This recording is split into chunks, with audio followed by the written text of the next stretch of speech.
watching Diaspora Connect UG. Mchali ne mukyala Haddy. By the Haddy, bamuwasa Mikael twabya mama Haddy agamba kiro nange. How come lero saa tutandikide ku mbozi ya Haddy? Erinya lya Haddy yali njawulo ku kusala ebigambo. Si Haddy. Tegende meka. Just mussiramu. Yes. Kale tumwagaliza inshallah jakola. Abajitani ajakola umura oba hijja. Okay, yes. Afuke Haddy. Nyongera baddukiza shona ku balero dedicating bannaffe bonna abali makomera ba political prisoners bonna munsi yonna. That's why I put on this t-shirt. Haddy Ssengo, Haddy Haliwe, mukyala Haddy. Kuliko Emikolo najimala naye siri mukyala Haddy. Olichi. Nali mukyala general. Oh!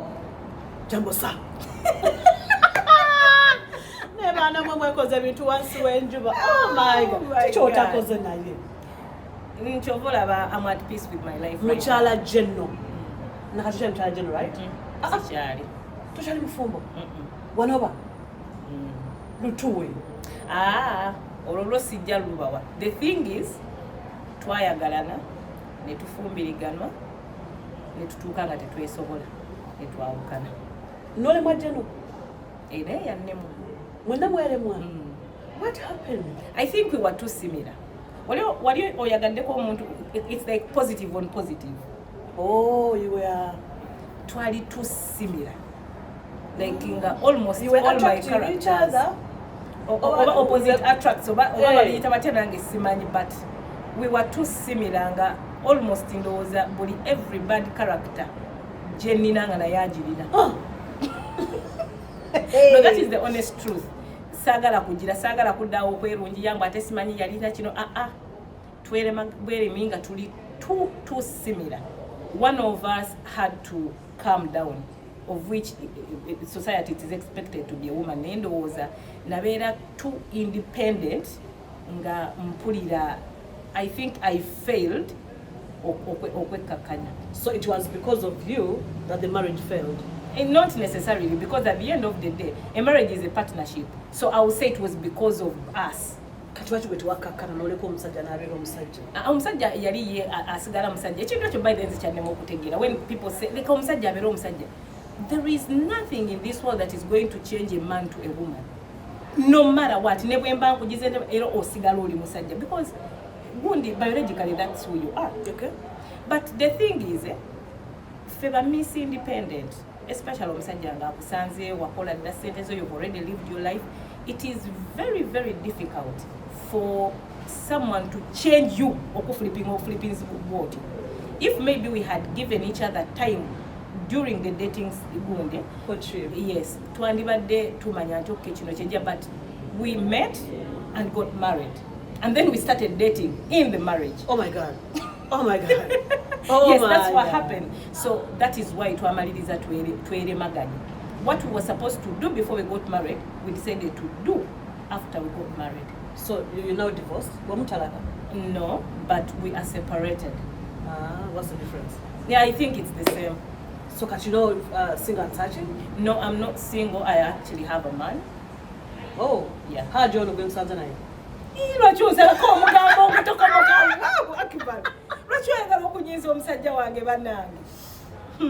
Tonyiriza musajja bambi aliruda jali Uganda ninayo baby one. But what was the Nedda, he's a very busy man. Very, very busy. Okay. Ate my kind of lifestyle, by the way, takisobola kubanza enzunga nnyo. Naye I'm happy, and I believe my ex is also happy. Jali ovote mu relationship ya jeno ngotambulira mu patrol motoka lidika ngolinga lopo. You see, the thing is I remember I asked my husband the same question. When nafumbirwa omwami wange, a lot of people started speculating. Amagala ko sente, amagala ko kino. But the thing is, nzo musajja yansanga nina sente. Senga if it was during time eri when nayagalira dadi yabadde nga item gye yansangiramu, then maybe bandiga nti namwagala ko sente, because he was an older man, because he was 25 years older than me. Wow. Yes. But namwagala because we clicked. 25 years older than you? So he was 50 and 25? Nedda ngambi he was 25 years older than Auntie, me. what I'm saying is, if he was 50 years, that means you were 25. Yes. But now that you were about, how old were you? I was 35. 35, so he was 55. No, 60. 60. Oh, okay. Yeah. I was going to ask you something. No, you ask. I can never forget. No, but by the way, my husband loved me in the right way possible. That is the one thing I never had complaint about. So do you miss him? I miss the memories sometimes, but the good thing is, before I got another person, like I always missed him, like I always remember Nengamba. Omanyi these things of okubera nti obera wanoga yi wanogundi yandi badakola bwati wanogundi omanyi twekaza but being reality. Alone, yeah, reality, yeah, being alone is not easy. No, it's not easy, and it's not about financial, because financial I can literally take care of myself, but there is that time jowuliranga you need someone okwogerako naye okukamfatinga okujja. We all need that. Abantu just bekaza bwekaza olina abalaga mbuwanza amazima gogaliti. We all need someone. So it was, yes, we do. Chogama mbogwe you don't. Wekalize muli nawe. No, I didn't say nothing. I'm just asking you. And We the do. fact that I'm now the host, I can't tell you my side of the story, but I would have told you. So, naye nga munange we do. Let me tell you something. When nava mbufumbo, I was like, I can't do this. Ochitegere. By the way, that breakup almost broke me. Oh, That is the honest truth. I think it's the worst depression I've ever gone through in my entire life. Because first of all, it wasn't like we just had one fight and we separated. That was it. what caused the fight? Nenga chobomanya nti it was just something. No, but I remember naye nyini yachimbuzaako nga twakatani kunyangamba, you're the first woman wenfunye atali scared of a gun. I'm like, emundu gojiteeka awe sobola okwekuba. No. Emundu gojiteeka awe sobola okwekuba. Just answer that. The question is, bwobanga omuntu tomutya ate mundu obote yaki. Bwe mukyangana that fight you had. That is the thing. Nti omuntu ow'omutima ogwo teyetaaga kuba na mundu n'ekisa kijjayo. So it is about the person. Haven't you watched stories of a police person or a policeman wakanagera ku munakola nakoma natulisa amasasi mukyala we namuta? That is what I'm saying. Teyetaaga kuba na mundu. Oyo asobola n'okukwata ekiso najja mwenna n'abagiro oba n'akwata obutwa okukuba mutima gwa muntu ye nga ye. Abasajja ba police mbati. Nedda. By then those people are very disciplined. Those people are very disciplined. They are very disciplined. But when it comes to emotions, anger management, we had a fight. Stuff like that. He walked out of the house. Really? Yeah, he walked out of the house. Then the mundu mweziri. Ndi ku Diaspora Connect Eugene ne mchala Haddy Halliwell tunimyamu emboozi here and there nyongera okubajjukiza mugende ku Haddy World mugule ebizimbisibwa nyongera okubajjukiza gwe alina omukolo gw'embaga kwanjula kuhinjira Uganda ngenda ku Kushona designers wali ku Namrebe Road ate gwayagala ebya salon kyekifo kiri kimu kyokka bakiyita Princess of Beauty Salon. Tukyagenda maaso n'okubaweereza Haddy. Kankubuuze. Marriage advice kiri oyinza okuwa omwana omuwala agenda okufumbirwa oba ali mu bufumbo right now? Kino nkyogera buli wamu. Mbabuulira mikwano togezanga n'osigala mu bufumbo nti for the sake of bananda babatya. Togezanga n'ofumbirwa for the sake of trying to prove a point. Stay in a relationship or stay in marriage nga omutima gwo owulira guli at peace. At the end of the day, talking of finding a perfect partner. But the thing is, kugundi out of 10, ebirungi byalina biri bimeka. Mulimu by the way relationships nga abantu ne bwolinya kugulu nga they are opposite attracts oba bakiyita. Nga temusobola kubeera mwenna ne bwolinya kugulu. Ne bwe mba mweyagala okwenkana ki. So all I can say is be happy. As long as you're happy, just live your life. Exactly. I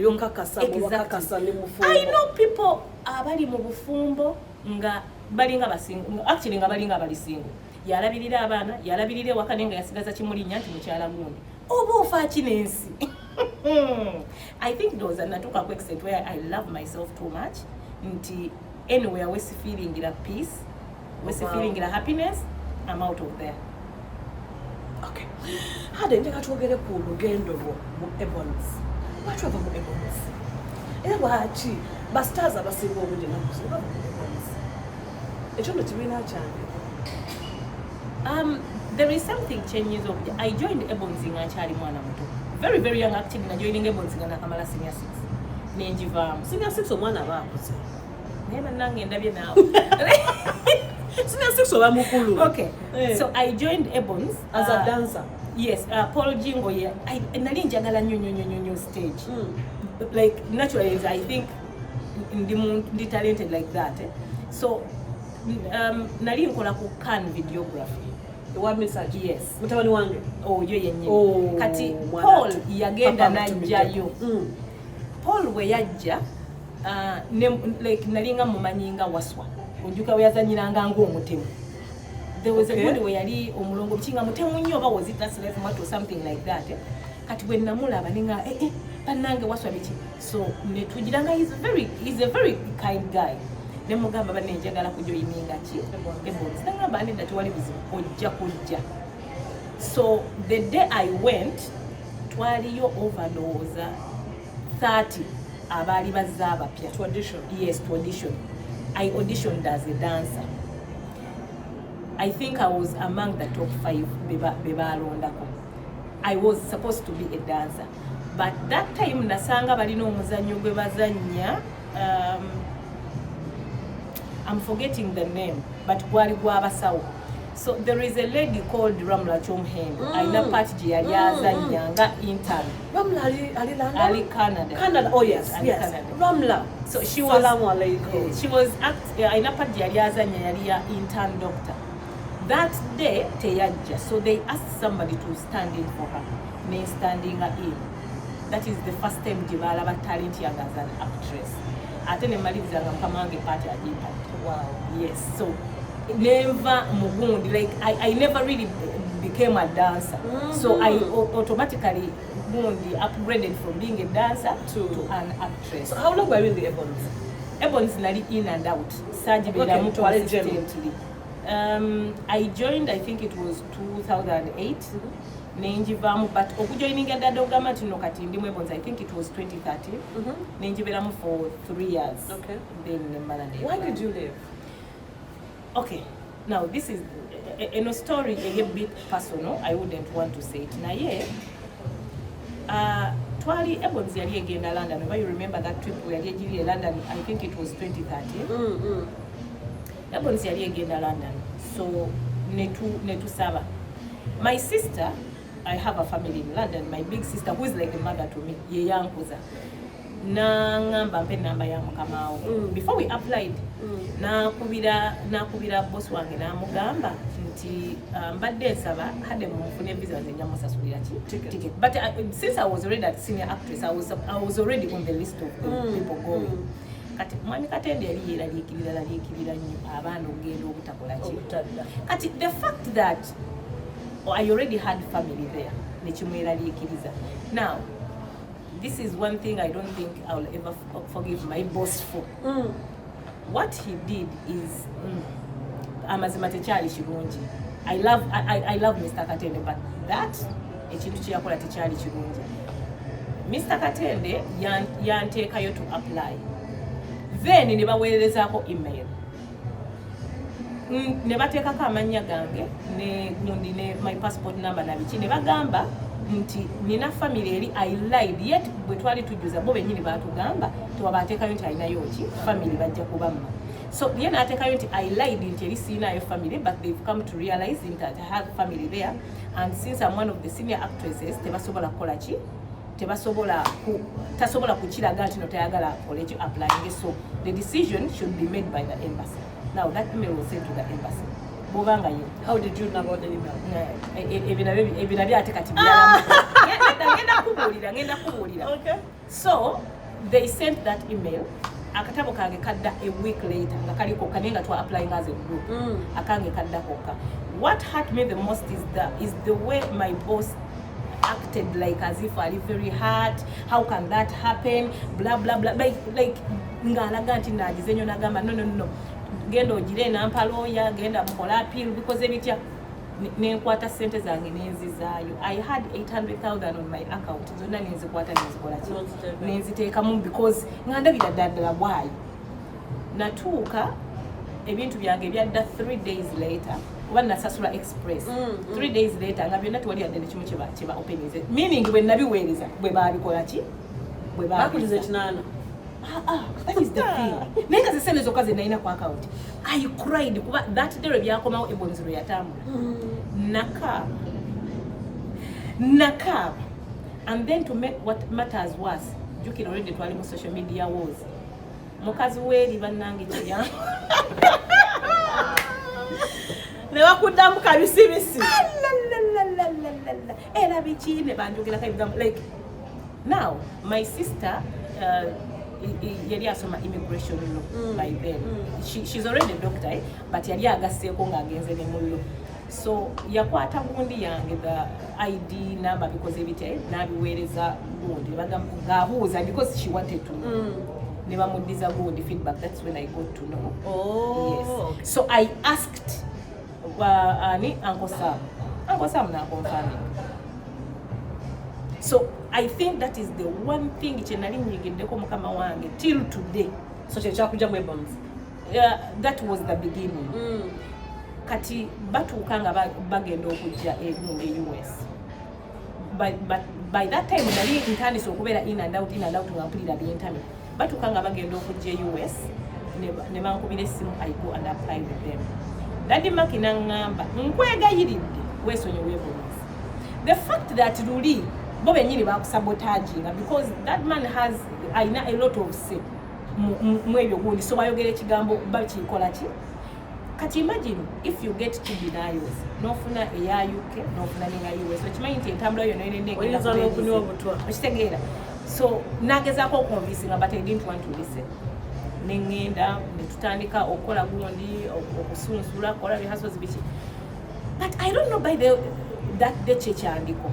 I remember twali bachita kigangwe twali tutudde Mr. Katende said whoever atali interested mugenda mu America you can put up your hand nkujje ku list. I don't know chikyandiko nempaniko wallahi billah.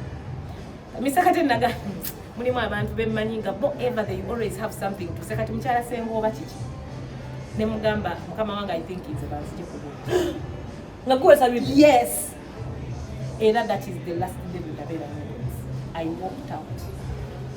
Wow. Now, when I walked out, I called Daddy Maki. Yali already ali mu Uganda. Ne mugambo manyi, I think I decided to take your advice. Nchikoze eki, nchivudde munangamba bo baleke ne babagenda mu ggulu baleke bagende.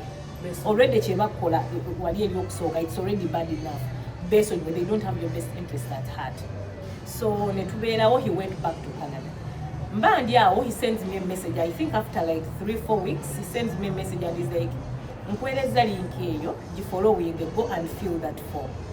So ngenda ku link nga ya US portal. Nangamba nina byenkujuliza mu nsigadde no, fill all the information. Then I'll let you know after you're done. Nengenda ne filling information yonna ne mugamba amaze ngamba okay, let me read through. So now reading through, that's submitting. Nangamba now this is the thing. I've told Mwanga, David, you know him. I've told Mwanga to give you the same invitation jawa chameleon. Agenda jikuweleza. Sina de chikumi chengenda kuteera mu process yo. But if you manage to get that visa, I'll pay for your ticket. Yes, njakusasulira trip. So nentandika, I remember that time twali mu kisiibo.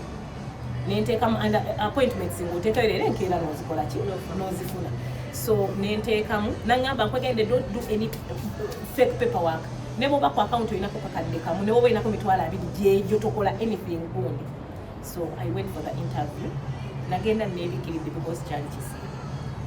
Nzijukira nasanga abawala babiri. They were very smart, basakwiye bulungi nnyo nga bambadde ne baŋŋamba. Mukazi watu kyeki kwebikiriza bana abantu nga tebaagala basiraamu. This was my reply to them. Bwe mubanga ddiini yange yegenda okunnyimisa visa, alhamdulillah I'm okay with it. Bwe kibanga kyekyo waggwayo kino mukama nsonyiwe naye ngenda kwogera akasenge ke nayingiramu saalongosamu nakasawule ke yali avaamu nga bamungu ekibiina ke nayingira mu mwalimu mukyala muzungu yafuluma nga bamummi.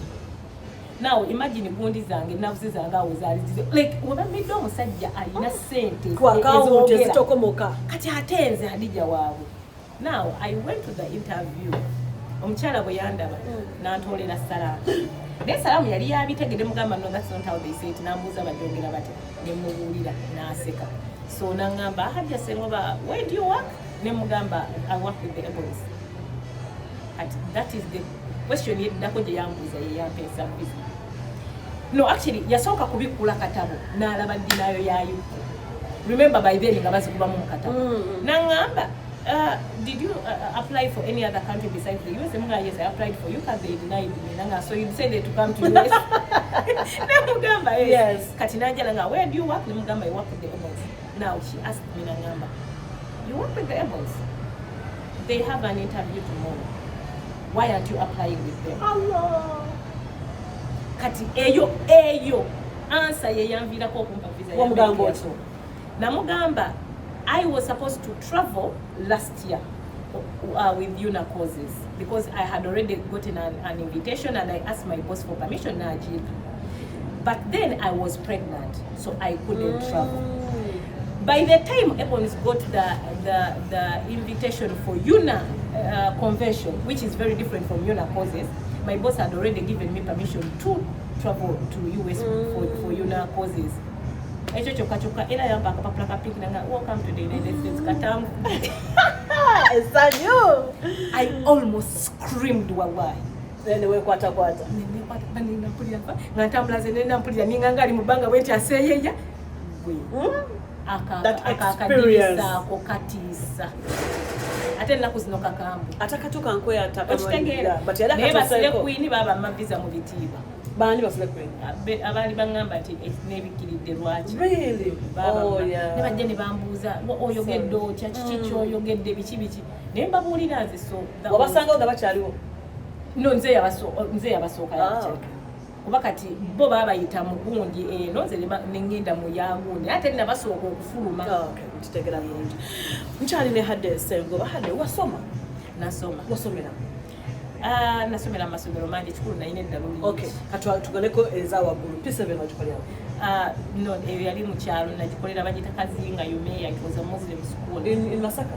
No, in Mukono. Oh, oliwa Mukono? Yakuzaala. Okay. Senior 4? Senior 4 nagikolera Nagarama Islamic. Senior 6? Senior 6 nagikolera Kawempe. Muslim? No, public. Okay. It's called University?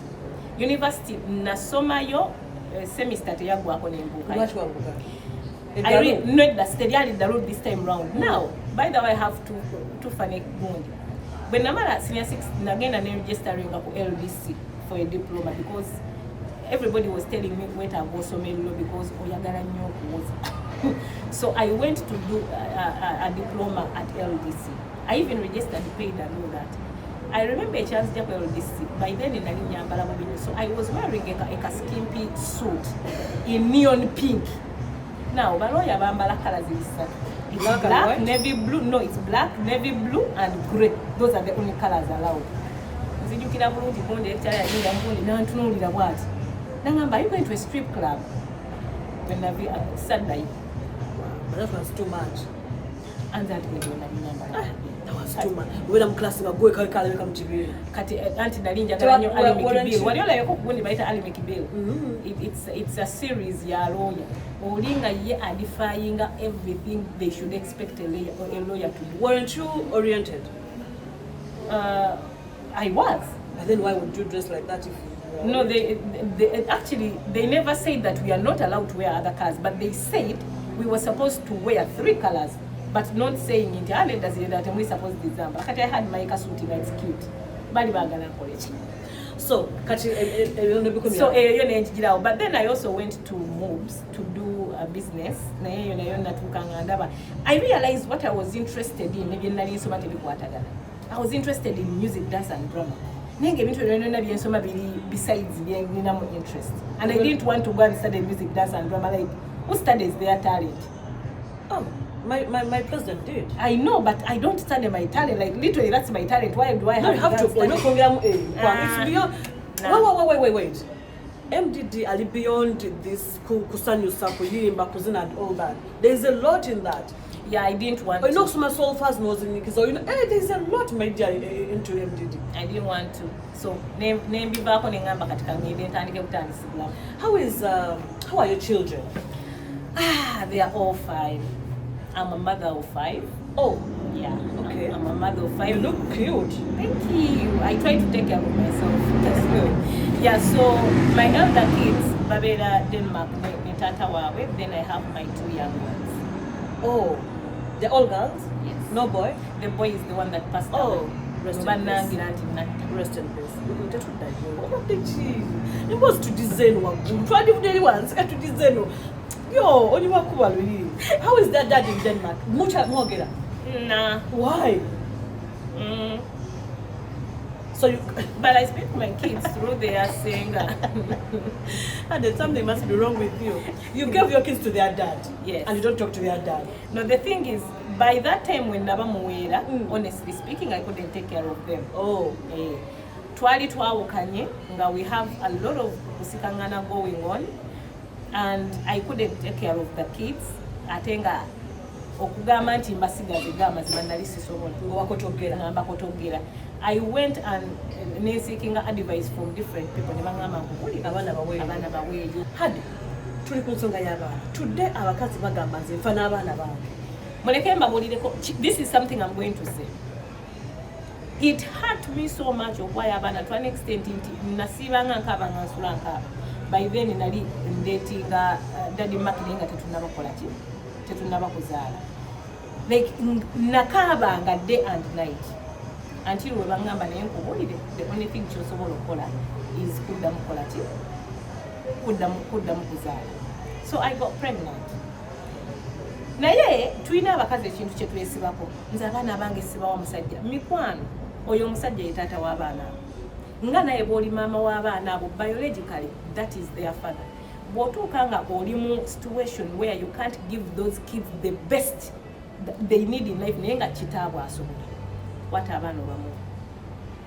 Nze right now natuukanga kasita ex wange yamanya nti nina omusajja omulala. Actually when he found out that I was pregnant, that is when the communication stopped. N'omukyala yali abalabirira enamba ye n'agikyusa. Nendekera okubeera nga njogera n'abaana bange.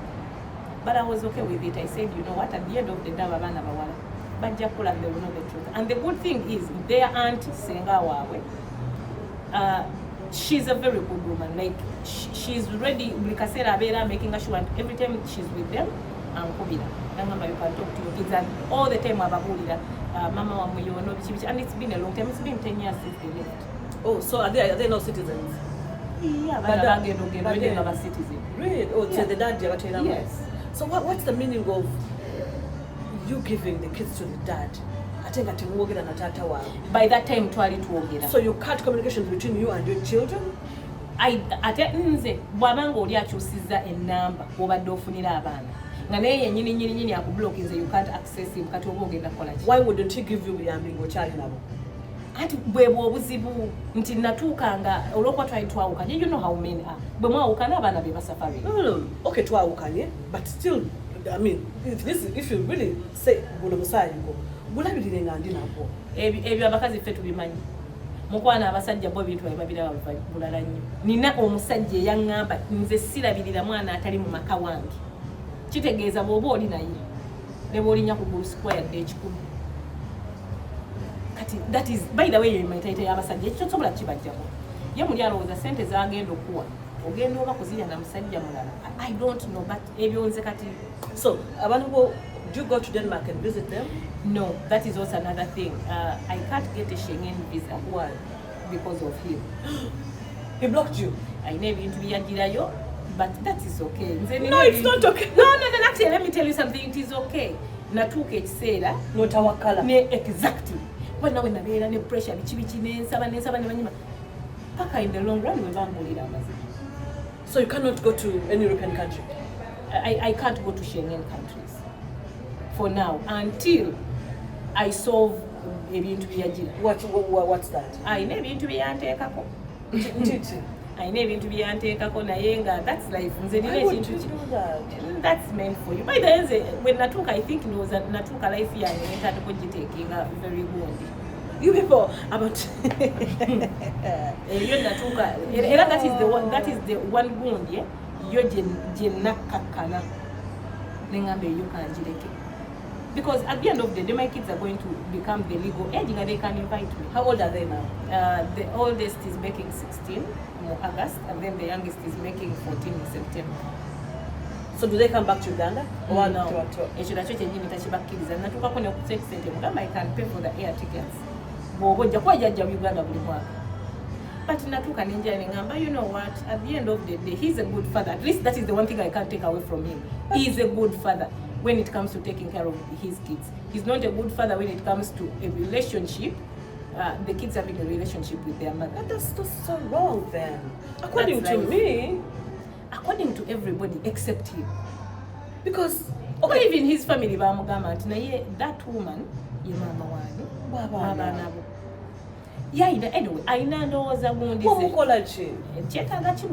it's the same. Actually, he's the one that wronged me, not the other one. I know, man. I know.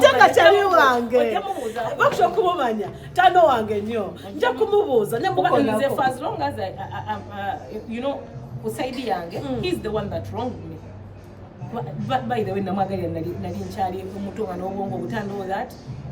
that netwawukana but then in the long run ate nemalirizanga nze nsasudde but that's life. But do you still love him? Hey, Lord in heaven, no.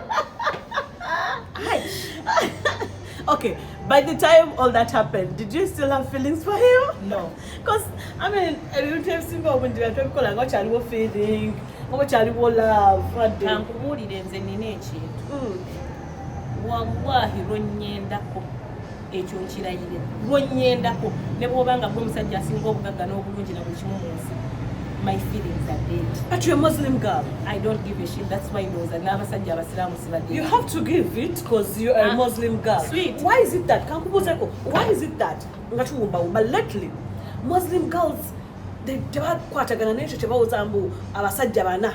Abakazi bana. Omusajja omusiraamu alina akkiriza abakazi bana. Kati nkugambeyo ekintu. Abasajja abasiraamu eyo script bagiswitching.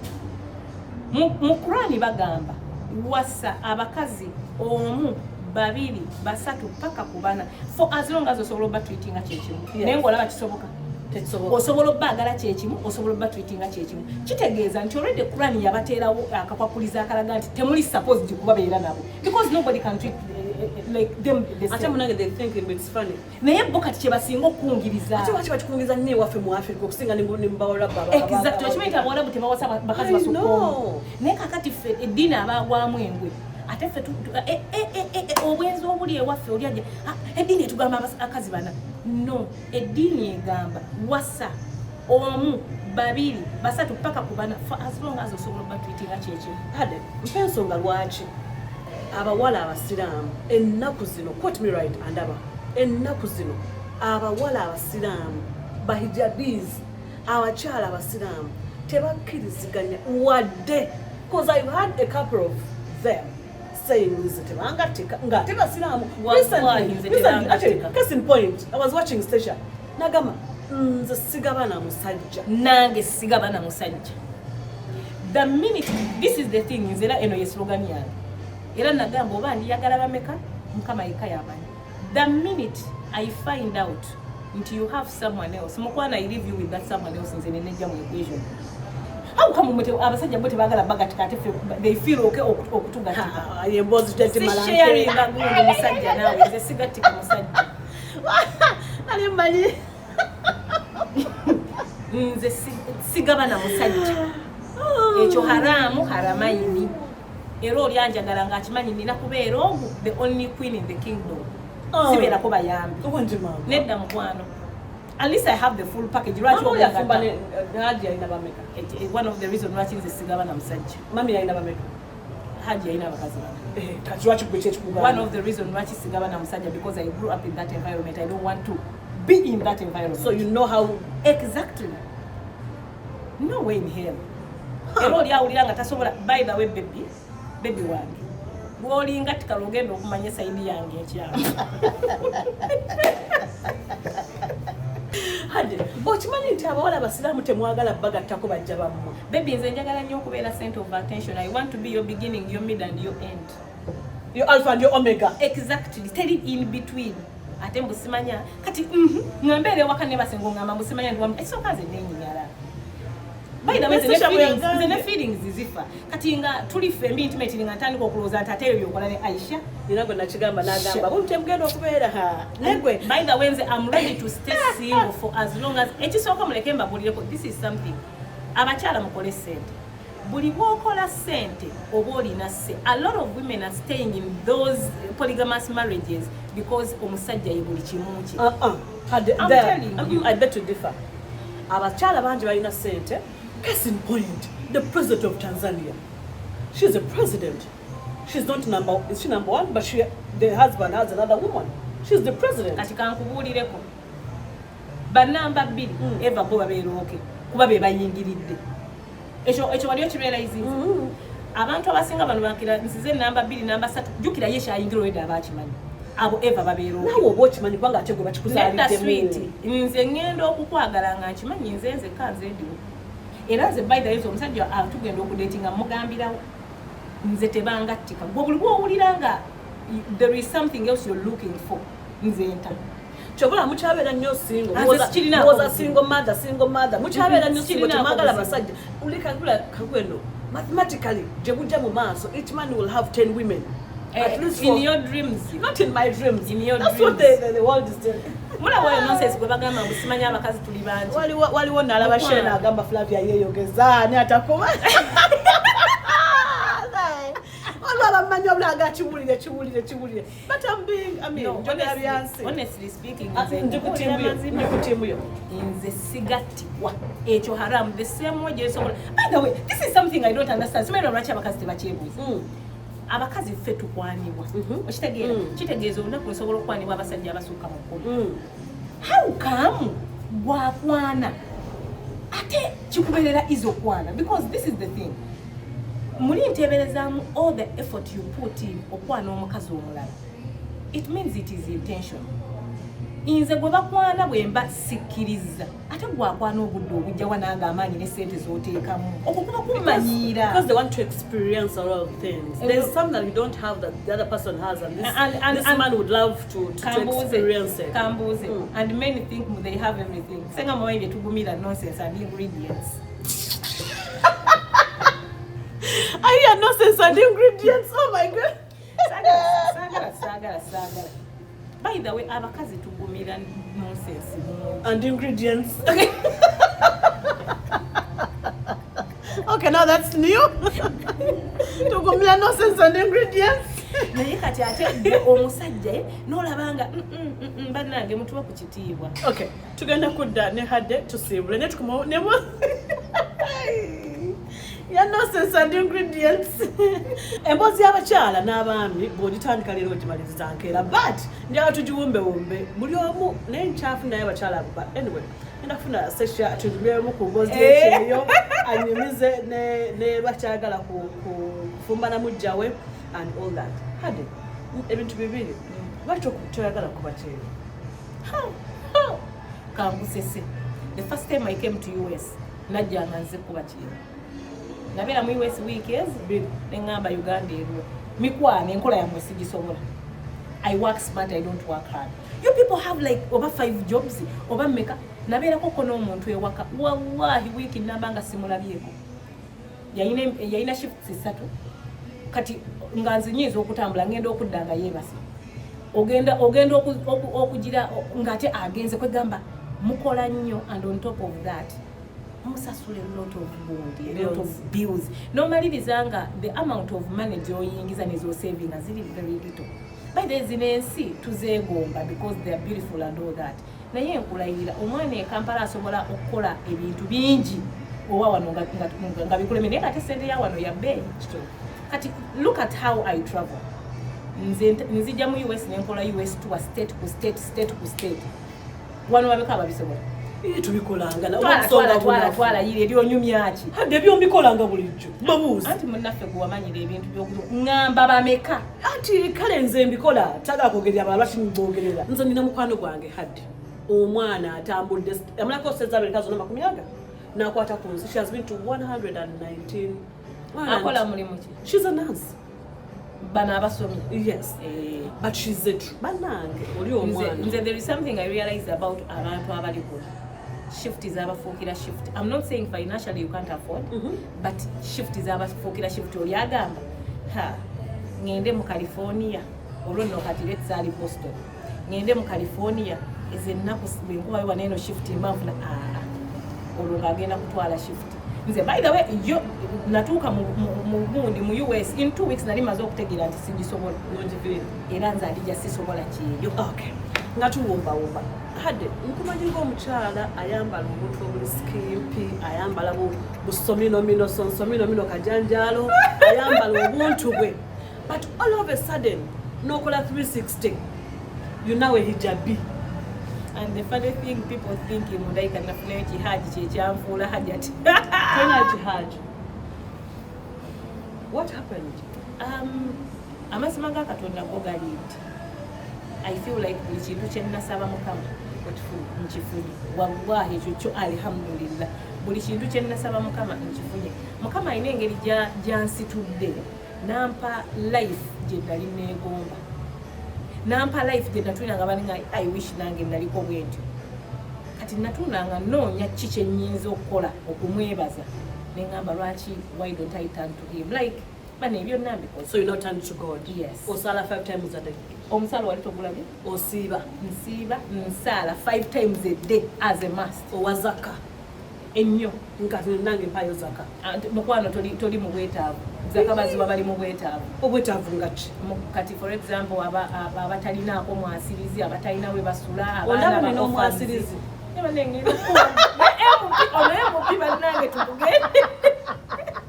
Mwasirizi wagomba. Nange ndwali siliko mwasirizi. Nawe wetaaga obuyambi. Twala. Obuyambi bwetaaga. Naye nga alhamdulillah. Okay. Natuuka nengamba I've seen the world, I've done all the crazy stuff, I've dressed in all sorts of bad ways. So you never know because you're not turning to God. Yes. Is it that kuzekali mabika katini olokwa twagala kugabana musajja yensonga ati tozadde bana basiramu abana bange basiramu wadde sibazadde mu basiramu. What do you mean? Nze abana bange mune mba wa ddiini yange saagala kamanyiiro. Lwaki obawayiyo babo ate oli agenda okunjagala nga takyati ne musiraamu. Ati yes ati oli musiraamu but bana balina genda watata waabwe. Choka ndiwali abali ndi maka basiramu. Abo bo ngeri gye babanzijjako era baabatwala nenguma nga sirina kyakola naye bo bennira basiraamu basoma ddiini.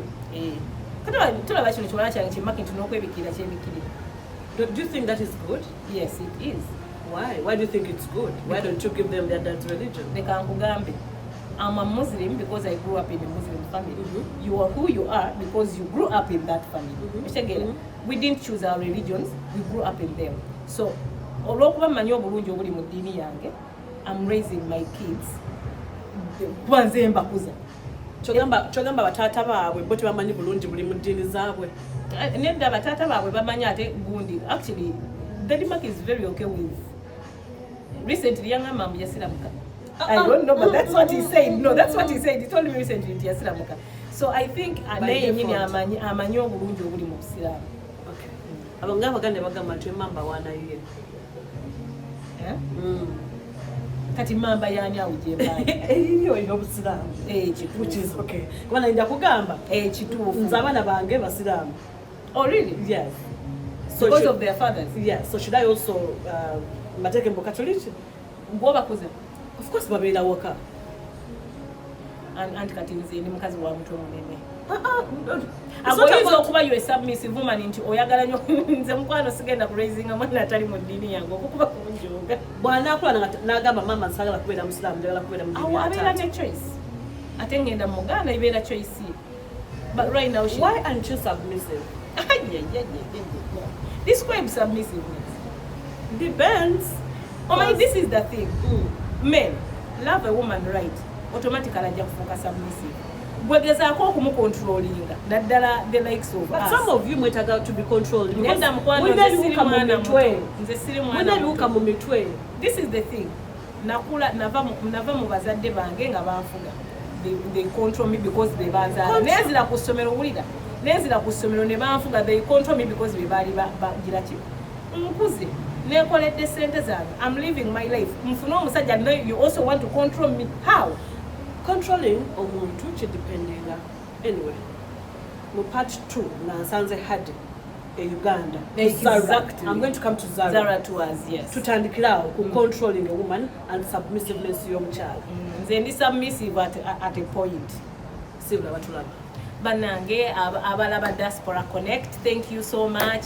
Amanya n'eddoboozi Haddy Ssengo Awwera abangi gwe mumanyinga Haddy Ssengo, then abapya gwe mumanyinga Zara Tours and Travel. Thank you so much for watching. Yeah, see you next time. Wano tulina engongo tuvaalo tutumidde mwagalwawo. Oh baby. N'amanya ge gonna tugawaayo wali. Ate kujoga. Akuswaza. Akuswaza. No, I love my man. No. I love my man, baby. I love you so much. Kankubuulire. I realized something in relationships. Jukira ndi muntu alaga relationships zange. Mukwano. Relationship eri gundi private yammwe theize we George nyumirwa nga toyinaako bagira wama baby. Okay, tuweke linnya limulyoka. No, let me just give you, he's called JJ. So I love you baby. JJ. Ojja kukiwulira. Ye yetegedde. JJ wafe? No, like the gundi amanya ge is JJ. Okay, JJD. Mama baby, I love you so much. Thank you for loving me. By the way, I think that is the only man asobodde okufuula submissive. Omusajja bw'akwagala obulungi. You feel the way, yes, you automatically. Oyagala bambi kubeera nga yo. So chibde. Love you baby. Alright. Zara bwatyo bwalabise Haddy Halliwell nze Mary Flavia namulindwa kubula mwana kwesukira MP to be Gomba East constituency banange banagomba batumiddeko abantu be Kanoni mbagala nnyo abantu be Kakomo abantu be Chukunyu abantu b'omutaba binzi abantu be Mpenja Kiriri mbabuzaako abeka abe Kitwe na Mabeya mbagala nnyo mikwano abe Kome abantu be Mamba mwena batumiddeko abe Nabukondo mugamba mutya abantu be Sali. I love you. Just know MOP to be protest vote.